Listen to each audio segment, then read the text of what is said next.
जज्बा ईमानी हमारे पास है 75 सालों से, क्या हुआ? मतलब हमने क्या हासिल कर लिया? जज्बा ईमानी, आपका ईमान अपनी जगह पे है, आप तरक्की तो करो।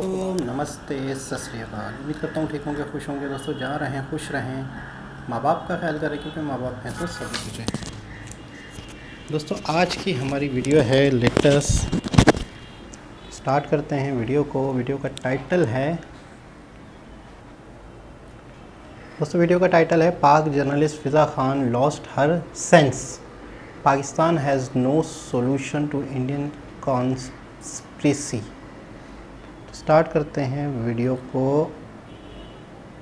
अब बात कर लेते हैं इस जमहूरी मुल्क पाकिस्तान की। हाँ। अब भारत अपने तहादियों के साथ मिलकर पाकिस्तान के अवाम पाक फौज के हौसले पस्त करना चाहते हैं। आए दिन इन्हीं साजिशों में लगा रहता है। फिर कहते हो कि यार इंडिया इतने आगे निकल गया है, हम लोग पीछे छूट गए हैं, राधी साजिश है, इंडिया की जो लाबी है, साजिश करना उसकी हाबी है। ये तुम दिन भर ये गाने गाते रहते हैं, लाबी और हाबी। उसकी ख्वाहिश ही रही, नहीं हुए कमजोर हम।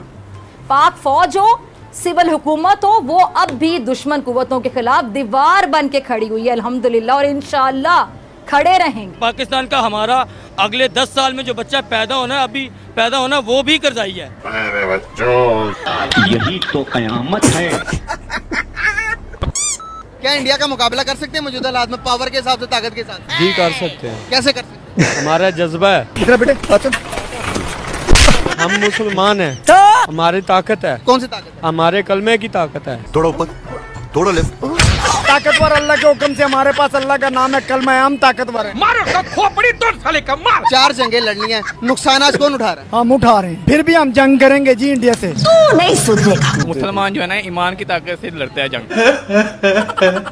71 में क्या हुआ था? इन्फॉर्मेशन है 90,000 की फौज वहाँ पे हथियार डाल रही थी।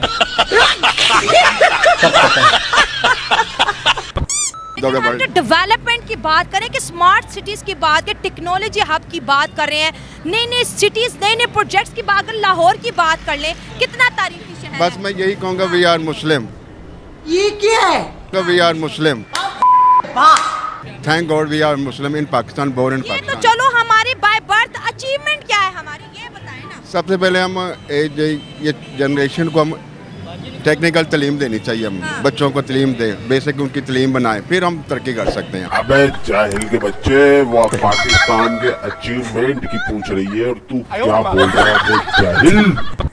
इसके अलावा तालीम, बड़ा अच्छा आपने पॉइंट उठाया है कि बच्चों को तालीम, अभी तो जो तालीम मिल रही थी वो भी बंद कर दीजिए, सरकारी स्कूल बंद। मैं आपको एक बात बता दूं मैडम, हमारी जो बुनियाद है मज़हब इस्लाम है। ठीक हो गया। उसमें कुरान पाक में हर चीज़ की बुनियाद शफा, हर चीज़ है। अच्छा, अगर हम उसको फॉलो करेंगे, हर चीज़ को करेंगे ना फॉलो, तो हमारी बुनियादें अच्छी रहेंगी और हम सब बहुत तरक्की करेंगे।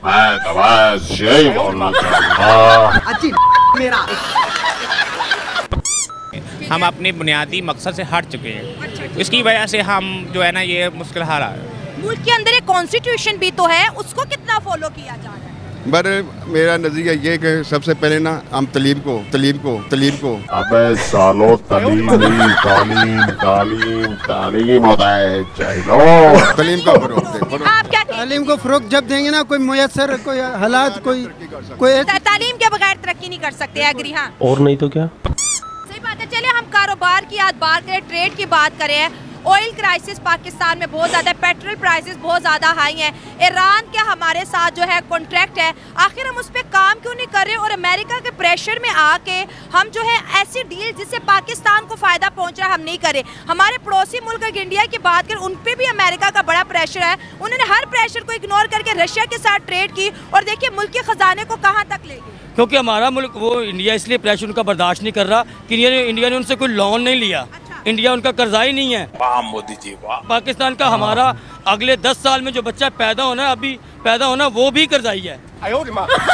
जिसने बंदे ने कर्जा देना हो, वो उसके आगे बात करेगा नहीं, करेगा, इसलिए गुलाम बन जाएगा। गुलाम बन जाए तो पाकिस्तान गुलाम बना हुआ है। और इन्हें चाहिए कश्मीर, ये लेंगे कश्मीर। जितने वजीर आज़म है, जो भी सरकारी है, सब अपने मफाद के लिए कर रहे हैं, गरीब आवाम का कोई कुछ नहीं सोच रहा। इनको हराम की कमाई चाहिए। क्या पहचान है जी हमारी? अस्सलाम वालेकुम। वालेकुम अस्सलाम। हम भिखारी लोग हैं। भिखारी लोग हैं, अच्छा। हम दूसरे मुल्क से चंदा मांगते हैं। चंदे पे चल रहे हैं। चंदे पे चल रहे हैं। अच्छा, तो जश्न मनाया जाए। वो मुझे वक्त नहीं आता जब कहते कि पाकिस्तान को सफाई हस्ती से मिटा दिया जाएगा। अच्छा, अब ये वही टाइम आ गया। अच्छा बात नहीं है। देखिए, ये कुरान पाक में जिक्र था कि एक वक्त ऐसा आएगा कि छोटी छोटी आंखों वाले दुनिया पर हुकूमत करेंगे, तो वो वक्त आ गया। वो पाकिस्तान पर छोटी छोटी आंखों वाले चाइना नचा रहा है, सबको हम नाच रहे हैं। बिल्कुल सही बात है। अब हर किसी का मसला खराब हुआ है। अब ये दुनिया में गुर्बत है, कितनी गुर्बत है, महंगाई है, कम होगी तो दुनिया में मसले हल हो। सही बात है। आज हम बात करेंगे मोदी और पुतिन के मैजिक पर। 2030 का वादा किया गया था कि इंडिया और रशिया के बीच जो ट्रेड है 50 बिलियन डॉलर तक जा पहुंचेगी, लेकिन एक शॉकिंग खबर जिसने पूरी दुनिया की मंडी को जो है तिजारती मंडी को हैरान कर दिया कि 2030 से पहले 2023 में ही 50 बिलियन डॉलर की ट्रेड इंडिया और रशिया जो है क्रॉस कर चुका है। अगर हम बात करें, इस वक्त जो है रशिया और यूक्रेन की वॉर है और रशिया पे बहुत ज़्यादा सैंक्शन लगाए गए, उसके बावजूद इंडिया और रशिया के बीच बढ़ते हुए तिजारती ताल्लुकात को देख के जो है पाकिस्तान की आवाम से बात करेंगे कि हमारे बड़े ख्वाब थे कि हमने भी रशिया से तेल इंपोर्ट करना है और हम रशिया के साथ ताल्लुकात अपने बेहतर करेंगे, लेकिन ये सिर्फ खबरों की हेडलाइंस ही बनी है। हमारे साथ मौजूद है इस टाइम पाकिस्तान के विमेन, उनसे बात करेंगे। अस्सलाम वालेकुम। जी वालेकुम सलाम। आपका नाम? मेरा नाम एमल है। एमल, क्या कर रही हैं आप? मैं लॉ की स्टूडेंट हूँ। ज़बरदस्त। ये जो आजकल बात हो रही है ट्रेड की, इकोनॉमी की, जो है टेक्नोलॉजी की, उसमें आपको अपना मुल्क पाकिस्तान कहाँ खड़ा दिखाई देता है? देखिए, इकोनॉमी की जहाँ तक हम बात करते हैं, पाकिस्तान फाइनेंशियली तौर पे स्टेबल ही नहीं है। इसका मतलब स्टेबिलिटी का मतलब ये होता है कि एक मुल्क जो है वो इकोनॉमिकली स्ट्रॉन्ग है। हमारा पाकिस्तानी मुल्क इकोनॉमिकली उससे अगर हम देखते हैं वो बहुत पीछे रह गया, वो बहुत ज़्यादा अनस्टेबिलिटी का शिकार है। हाँ।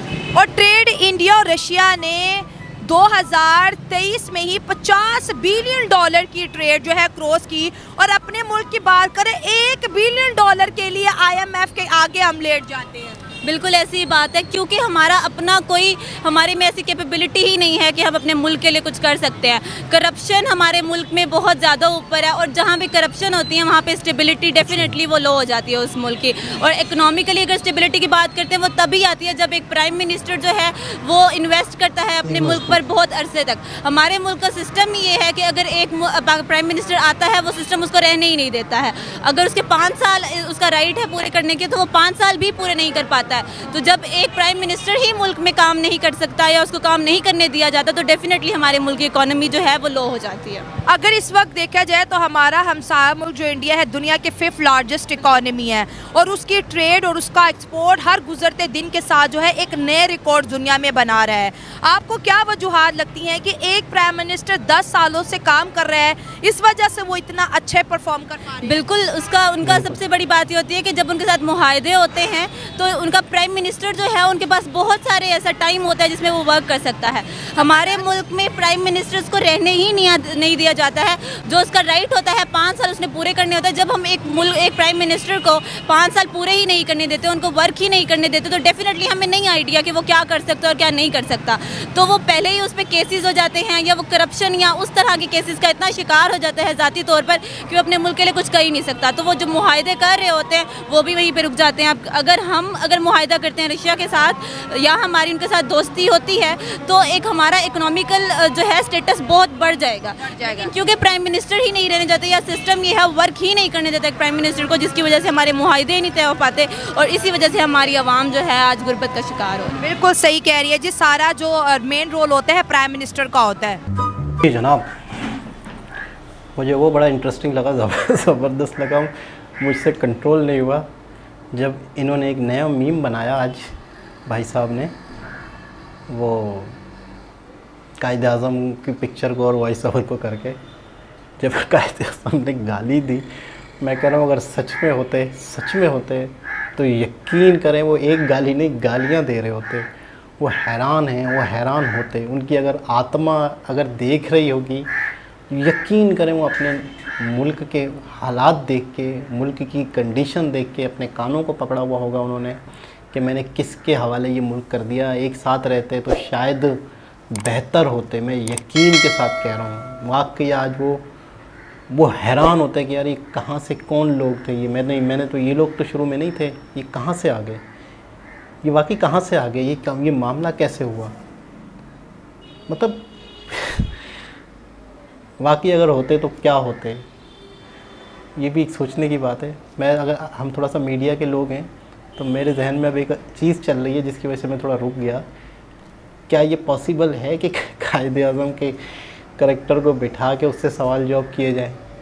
मतलब क्या ये यूट्यूब पे चलेगा या पाकिस्तानी गवर्नमेंट उसे बंद कर देगी?